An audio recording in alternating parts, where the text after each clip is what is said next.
لا تحتاج إلى لياقة، وكما قال أيضا الخبراء لديك بأنها تحتاج إلى تركيز عالي. أحب أن أذكر بأن هذه ركلات الترجيح هي للمرة الأولى في تاريخ مواجهات البحرين مع العراق، ليس فقط في بطولات الخليج وإنما على جميع الأصعدة للمرة الأولى ركلات الترجيح. إذن ستعلن من الفائز ما بين العراقي والبحريني في هذه الآونة، مواجها يوم الجمعة للمنتخب الإماراتي في المباراة النهائية. الركلة الأولى للمنتخب العراقي، السيد محمد جعفر في المرمى، والتقدم الآن موجود للاعب أحمد ياسين، يتقدم لتنفيذ الركلة الأولى للمنتخب العراقي.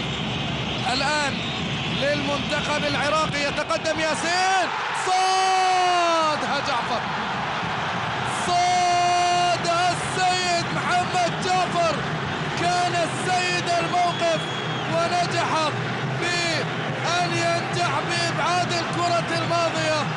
تركيز عالي، قفز في نفس الزاوية. الكرة العراقية من أحمد ياسين إلى خارج المرمى، لم تكن هدفا. الكرة الأولى للمنتخب البحريني لمن ستذهب الآن. محمد حسين القائد يتقدم لتنفيذ الركلة. محمد حسين أمام نور صبري، محمد حسين يسدد، صادها نور صبري، صادها نور صبري. الكرتين الأولى كانت لم تسجل، وبالتالي هنا امتزاج ما بين أفراح بصد الكرة الأولى العراقية وامتزاج ما بين أفراح لصد الكرة البحرينية. حتى الآن هم حبايب ويستمرون. نعم، كما ذكرت في مجريات اللقاء أنها مهمة صعبة لأننا أمام حارسين متألقين. تتكلم عن السيد محمد جعفر ونور صبري.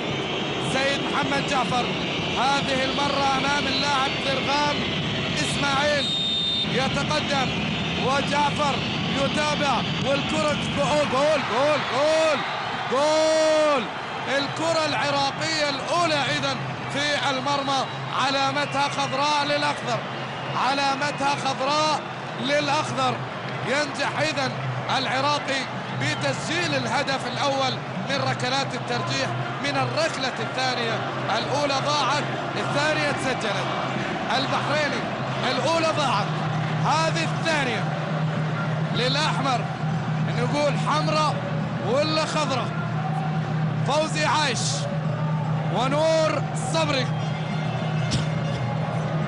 لحظات من الترقب، لحظات من المتابعة، لحظات من الصمت، لحظات من التوتر، وتقدم الآن فوزي عايش نور صبري.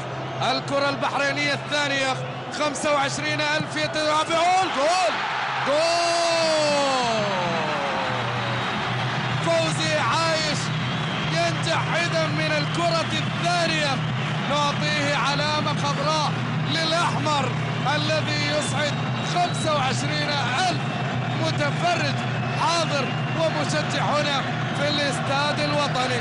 لساتهم حبايب، حبايب في كرتين، حبايب في المباراة، حبايب. لمن الثالثة؟ الثالثة للظهير الأيمن وليد سالم أمام السيد ضياء. وليد جول جول. علامة خضراء مرة أخرى للأخضر العراقي.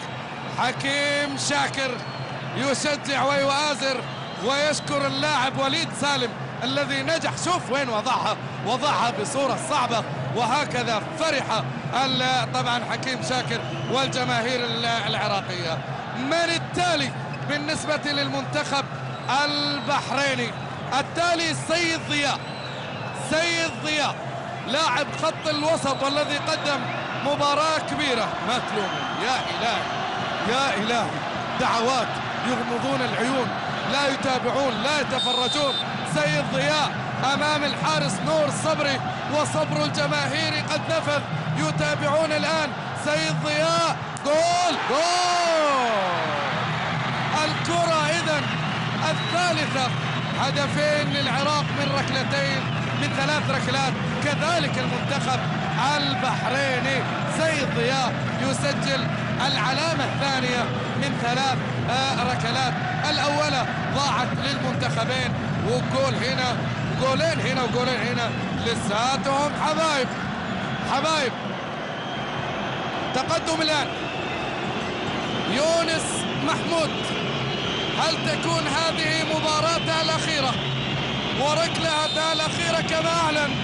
الكل يتابع، والسيد محمد جعفر ويونس الله الله الله الله الله الله يا كبير، الله بطريقة الملعب. هذه الكرات التي عرفنا فيها الكثير من اللاعبين، لعل أبرزهم نجم نادي روما الملك توتي كما يلقبونه. هذه ضمن كراته، وكان لزيدان أيضا نفس الأساليب في تسجيل ركلات جزاء. هكذا أيضا يونس محمود بالخبرة وضعها ليعطي 3 أهداف إذن مقابل هدفين. هذه ركلة قد تكون تعادل. التقدم موجود، ونور صبري صادها من أمام المالوف، صادها، والأعلام العراقية ترفع الآن. العراقي أقرب للمباراة النهائية بفضل هذا الحارس المخضرم. إنه نور صبري يقفز من أمام المالود وينجح باصطياد الكرة. الوضع كالتالي: لو نجح المنتخب العراقي تسجيل الكرة، خلاص العراق إلى النصف النهائي. همام طارق يبدو أنه من سيتقدم. همام طارق، ماذا هناك؟ أنا أرى نور صبري هو يطلب تنفيذ الكرة.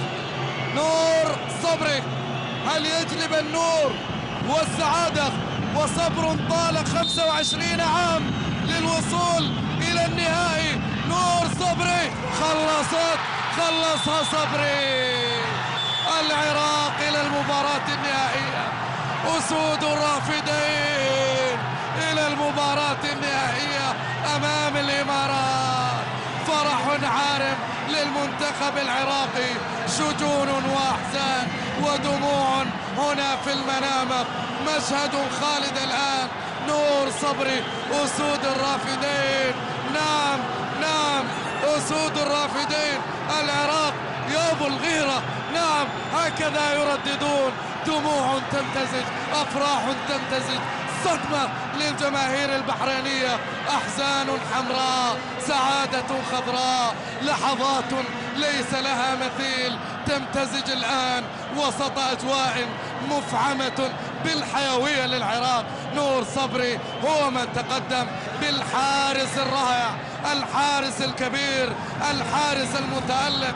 عاد للمنتخب العراقي ليعيده إلى الواجهة في بطولات كأس الخليج.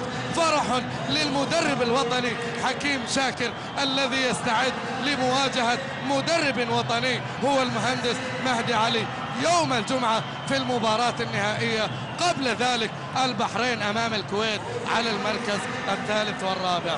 يا لها من أجواء حقيقة فيها امتزاج لا يمكنني وصفه. انتهى الوصف، انتهى التعليق. أيها الأحبة، عيسى الحربين يشكركم المتابعة، يلتقيكم في مباريات أخرى رائعة وجميلة مثل مباريات كأس الخليج. زميلي محمد نجيب، حقيقة عشنا يوما طويلا من عشاق كرة القدم في أجواء كأس الخليج، ولا زال اليوم المنتظر يوم الجمعة، العراق إلى المباراة النهائية. زميلي محمد نجيب، لك الكلمة.